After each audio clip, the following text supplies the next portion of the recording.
J'espère que tout le monde se porte bien. C'est le matin que j'ai envie de causer avec vous, vous saluer. Parce que je suis toujours le premier à arriver à l'atelier, donc il faut attendre que tout se met en place, quoi. Hein, se met en place avant de commencer à travailler. Donc ce laps de temps-là, j'ai bien envie de passer des petits messages, des petites réflexions comme ça, histoire de saluer aussi on va dire mes followers ou mes abonnés. Et j'aime bien ça, moi j'aime bien arriver tôt. Je ne sais pas si c'est une bonne chose ou pas. En tout cas, ça, c'est mon style comme ça. Le matin, je suis le premier à arriver. Le premier, je suis là déjà, être le premier au lieu de travail. Le soir aussi, je descends après tout le monde, quoi. Bon, ça, c'est moi, hein, c'est mon style. Je ne sais pas si c'est ce qui est mieux ou pas. Hein? Il y a des gens qui disent que le monde appartient à celui qui se lève tôt. Ouais, c'est vrai. Mais il y a des gens aussi, leur travail ne les pousse pas à se réveiller tôt. Ça dépend de chacun et son travail et son niveau d'organisation, comment il s'organise pour déléguer des tâches à d'autres personnes. Mais en tout cas, moi, j'ai l'habitude de me réveiller très tôt et je suis à la télé depuis quand même quelques heures, on va dire, en attendant que tout se met en place, quoi. Voilà. Je pense qu'il faut travailler dur, quoi. C'est ça. Voilà. Et ça fait partie aussi du travail dur. Ça fait partie, ouais. De se lever tôt, venir gérer ton business, quoi. Venir voir, quoi. Ouais. Mais il ne s'agit pas de travailler dur aussi seulement. Hein. Parce que d'autres te diront que, ouais, travailler dur seulement ne suffit pas. Parce que si ça suffisait, les dockers, les maçons, les mécaniciens, ouais, il y a des travails vraiment très difficiles, très durs. Et ils seront des milliardaires. Ouais, effectivement. C'est vrai. Ça c'est vrai. Mais il faut travailler dur aussi et intelligemment. Il faut travailler dur et intelligemment. Effectivement, c'est ça, exactement. Il faut travailler dur et intelligemment. Et pour moi, être un couturier qui travaille dur et intelligemment, c'est déjà être bien organisé. Voilà, être bien organisé, c'est-à-dire, dans un premier temps, pourquoi pas créer un système de gestion efficace. Voilà, ça c'est travailler dur et intelligemment. Parce que beaucoup d'entre nous, quand même, ne sont pas... comment on dit ça, ne donne pas trop d'importance à ça, hein, un système de gestion efficace qui les permet de savoir est-ce que ça va, est-ce que telle chose marche, est-ce que telle ou telle chose, est-ce que je dois miser sur tel ou tel domaine, c'est-à-dire plus sur les habits de femmes que des habits de garçons, est-ce que je dois miser sur les habits pour les petites par rapport aux adultes, où j'arrive à avoir beaucoup d'argent, tout ça. C'est un système de gestion qui te permet de savoir ça. Parce que si tu as un cahier, chaque jour, tu sais, le nombre de tenues produits, tu sais, puisque c'est écrit. Là, tu peux voir le nombre de tenues. Tu sais là où tu gagnes l'argent, là où tu ne gagnes pas l'argent. Pour moi, travailler dur et intelligemment, ça aussi, ça fait partie, quoi. Ouais, ouais. Pour moi aussi. Quoi d'autre? Tiens, avoir une base de données de tes clients VIP. Avoir une base de données de tes clients VIP. Une base de données, c'est quoi? C'est juste répertorié. Parce que dans chaque atelier, il y a des un hélicoptère qui passe là. Je ne sais pas si le son... Voilà. Chaque atelier, il y a quand même des clients VIP. Il y a des clients, quand ils arrivent seulement, la journée est gagnée. Là, tu sais que tu vas gagner beaucoup d'argent. Ouais, il y a des clients comme ça.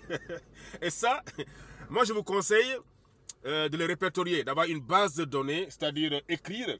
C'est pour savoir c'est combien de clients, quoi, les clients VIP, oui.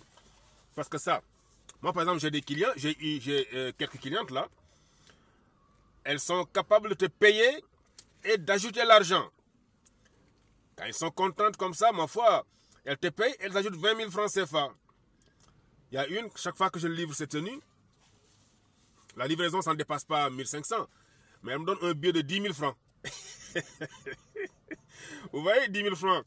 Tu peux mettre même carburant 500 et puis le reste là, tu passes prendre un poulet pour les enfants ou bien, je sais pas moi, tu le mets quelque part, quoi. Ça, avoir une base de données de ces clients VIP, c'est important. Parce que ces gens de clients peuvent débloquer des situations facilement. Tu peux vouloir financer quelque chose, par exemple. Préparer, enfin, avoir des petites difficultés financières et tu n'as pas envie d'aller en banque. Tu les appelles seulement, tu passes un coup de fil.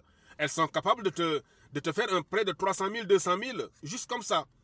Parce qu'elles font partie des clients VIP, des gens qui aiment ton affaire, qui aiment venir coudre chez toi et que chaque fois elle donne du travail. Et quand elle donne du travail, écoutez, mais c'est des gens, ma foi, hein, c'est bon quoi. Voilà, pour moi, travailler dur et intelligemment, c'est ça aussi. Avoir la liste de tes clients, des clients VIP. C'est important quoi. Hein? À travailler dur et intelligemment, c'est aussi l'espace, pour moi, l'espace que tu as loué. L'espace que tu as loué pour travailler, créer un autre business là-bas. J'ai déjà fait une vidéo là-dessus. Même si c'est 50 cm sur 1,50 m. Vitrine de 50 cm sur 1,50 m. Mais ça, tu mets plein de choses que tu peux vendre aux clients. C'est-à-dire que quand tu travailles comme ça, quand tu travailles dur et intelligemment, par rapport à quelqu'un, un collègue qui est juste à côté, qui attend juste le client. Quand il vient le matin, il nettoie, il s'assoit, il attend le client. Il est là, il attend le client. Il n'essaie pas, il n'a pas d'initiative, il ne fait rien d'autre, il attend juste le client, il attend la clientèle. Mais, à la longue, il est évident que tu seras beaucoup mieux à l'aise par rapport à lui. Il risque même de laisser le métier. Parce qu'il ne travaille pas dur et intelligemment, il travaille dur seulement. Quand il y a du boulot, il travaille seulement, il travaille. Mais il ne travaille pas intelligemment parce qu'il ne cherche pas à développer d'autres initiatives, il ne cherche pas à... Enfin, je veux dire, il se contente seulement de s'asseoir et attendre la clientèle. Et ça, c'est pas travailler dur et intelligemment. Travailler dur, c'est seulement travailler dur, mais intelligemment, non, parce que tu ne penses pas à demain. Travailler dur et intelligemment, c'est aussi l'argent qui rentre là. L'argent qui rentre, même si c'est petit, que ce soit 1000 francs, 5000, 10 000, l'argent qui rentre, débrouille-toi rapidement, divise ça par 10. Tu prends une partie, un dixième là, ce qu'on appelle 10% là. Enlève ça. Oui, je pense que c'est 10%. Hein. Enfin, tu enlèves et tu le bloques quelque part. Ça, on ne touche pas. On ne touche pas ça. Tu le bloques quelque part. Chaque fois, ce que tu gagnes là, divise ça par 10, prends une partie, tu le bloques quelque part. Ça, tu le laisses là-bas, tu ne touches pas. Même si c'est chaud, comment, tu ne touches pas. Ça va te permettre, c'est des fonds qui vont te permettre demain, les années à venir, 1 an, 2 ans, 3 ans même, tu bloques là-bas. C'est un fonds qui te permet d'investir pour grandir. Je ne sais pas comment tu vas l'appeler, un fonds d'investissement ou quoi, ce que tu veux. Mais en tout cas, débrouille-toi pour l'argent qui rentre là. On ne mange pas tout. Surtout, je m'adresse aux jeunes. Vous, les jeunes qui viennent de commencer. Très souvent, dès qu'on a nos premiers millions, tout ce qu'on pense, c'est aller se marier. Voilà, quand on est, surtout les jeunes couturiers là. Dès que tu commences à travailler et que l'argent rentre, tu gagnes des marchés. Ton premier million, ton premier l'argent qui rentre, tu penses rien d'autre à aller se marier. Bon, une fois que tu te maries, après, n'oublie pas qu'un mariage, c'est pas n'importe quoi. De 1, de 2. Après, tu as des gosses. Et les gosses, après, c'est une responsabilité, le gars. Donc, il faut travailler dur et intelligemment. Ça fait partie. Bon, il y a d'autres choses que je peux citer, bien sûr. Mais sachez que dans la vie, il ne s'agit pas de travailler dur seulement. C'est bien, hein? Il faut se battre, quoi. Il faut travailler dur. Mais intelligemment, pensez à demain, pensez à multiplier les business dans le même business, penser à être mieux organisé, répertorier les différents clients. Bien sûr, quand je parle de clients VIP, ce n'est pas pour dire qu'il faut négliger les autres clients. Tous les clients sont importants. Tous les clients sont importants. Chez moi, même les clients, les filles de 16 ans, 17 ans, 18 ans sont très importants. Moi, je les flatte, je les cajole, je les accompagne dehors quand ils partent, je les parle normalement, gentiment. Parce que demain, c'est eux qui vont assurer ta retraite. Plus tu prends de l'âge dans le métier, eux, ils vont grandir. Et si tu es gentil avec eux et que tu fais un bon boulot et que tu les respectes, mais ils vont occuper des postes de responsabilité. Ils vont venir avec leur voiture, garer avec toute leur famille et coudre chez toi. Moi, j'ai des clients, je les ai connus, elles avaient 8 ans. Aujourd'hui, elle m'amène des commandes, mais incroyables. Elle recommande même, elle donne mon nom à des personnes. J'ai des clients qui me disent, j'ai une de mes copines qui m'a dit que tu es son tonton. J'ai dit, oui, je suis son tonton. Que tu es son papa. Oui, parce que je lui ai dit, ma fille. En fait, je les flatte, quoi. Quand tu viens, même si tu es élève enfin, tu es étudiante ou bien élève, je te donne de l'importance. Ça, c'est très important parce que tu as laissé les autres couturiers. Tu as traversé la ville de Ouagadougou. Tu as quitté très loin souvent, venir chez moi. Donc, je me dois de te respecter. Et ça fait partie de travailler dur et intelligemment. Quand tu travailles comme ça, c'est pas... Je ne dis pas que tu ne peux pas tomber. Mais quand même, tu peux durer quand même, quoi. Tu peux faire un bon moment. En tout cas, c'est la meilleure des... ça fait partie des conditions, des choses qui peuvent te permettre de rester dans le game le plus longtemps possible, quoi. Ça, c'est comme ça, moi, je fonctionne. Donc, je partage juste mon expérience. Il y a d'autres personnes qui ont d'autres façons de faire, qui est bien aussi. Mais cette chaîne, je l'ai créée pour partager, moi, ma façon de faire, quoi. Je ne suis pas un maître à penser, ni un coach, quoi. Mais je partage juste mon expérience et ma façon de faire, quoi. C'est ça. Donc, c'est ce que je voulais vous dire ce matin. Vous souhaite une très, très bonne journée et saluez tous mes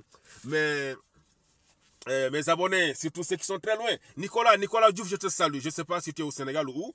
En tout cas, c'est quelqu'un qui réagit souvent à mes publications. Nicolas Diouf, il y a aussi Mati d'Allemagne. En Allemagne, oui, je pense, quoi. Mati, Allemagne. Marceline, au Canada, je te salue, Marceline. Marceline, je te salue. Ok, elle est très gentille, Marceline. Raki aussi, Raki Camara du Sénégal.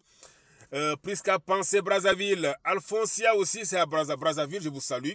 Sans oublier ceux qui sont au Burkina. Oui, il y en a beaucoup, hein, il y en a beaucoup comme ça qui me. Même à Bamako à côté, il y a monsieur Ousmane Djiré, ouais. Bon, je ne vais pas citer tout le monde. Hein? Je n'oublie pas Madame Mohamed au Gabon. Madame Mohamed, je ne l'ai pas oublié.